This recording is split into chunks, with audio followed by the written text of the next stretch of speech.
قول كواليس ثانيه خد يا رب. اهي ده ايه ده هندسه؟ انت قفشتها ازاي دي يا هندسه؟ مخبيها. ايه ده؟ والله العظيم يا هندسه ده لا هو قالب طوب ولا ولا حاجه، قسما بايات الرحمن، قسما بايات الرحمن، قسما بايات الرحمن، ادي قسم عظيم اهو. انا مطلع دي من الكرتره دي. من الكرتله دي. تمام. بص احطها كده يعني.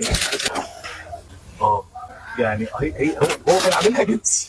هو عملها فايبر جلاس ورسمها.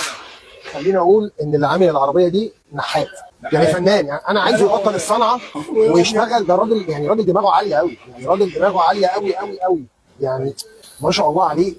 لكن كشغل بقى لا، حاجه كارثيه. طب انا عايز اسال، يعني هي الكرتله دي مش كريتيكال اللي هي بتاخد الاتربه والاوساخ؟ لا يا استاذ احمد، دي مش الكارتيره بتاعت التراب. دي كرتله استاذ احمد، دي كارتيره العربيه، الكارتيره بتاعت البطاحه من تحت، اقسم بالله بجد؟ وربي ومعاه. دي مش كارتيره تراب، ده هو ده الراجل. الكارتيره دي كان فيها حادث، ما عملهاش سمكره ولا عمل اي حاجه. الراجل رايح دماغه وطق، قام راح صابب فبر وقام عامل العربيه. ده بقول لك اقسم بالله فنان. ده بقول لك بص مكان الكليبس ملوش حل، ملوش حل. بص والله العظيم ما شفتها في حياتي. لا ولا انا يعني طب استنى لحسن بس اقول لحضرتك، انا اتخدعت. انا شخصيا ارميها على الارض اهو كده اهو. ده المفروض معدول. الموضوع مش هزار، يعني الموضوع انا اتخدعت انا شخصيا. يعني واحنا شغالين، احنا شغالين في السمكره اللي واحنا بنسمكر، وفي يا جماعه هو ايه اللي بيحصل في ده؟ حاجه غريبه، فبنعمل كده. بص الحمد لله رب العالمين. بالظبط. بص بقى دلوقتي ما شاء الله، يعني بص هنا الرسمه بقت عامله ازاي. ده اهو صاج اهو، صاج والله.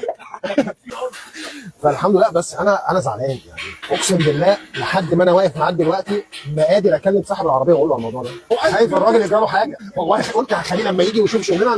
الراجل جاي على اساس ان في حاجه مش مظبوطه. والله ما قلت له لسه لحد دلوقتي.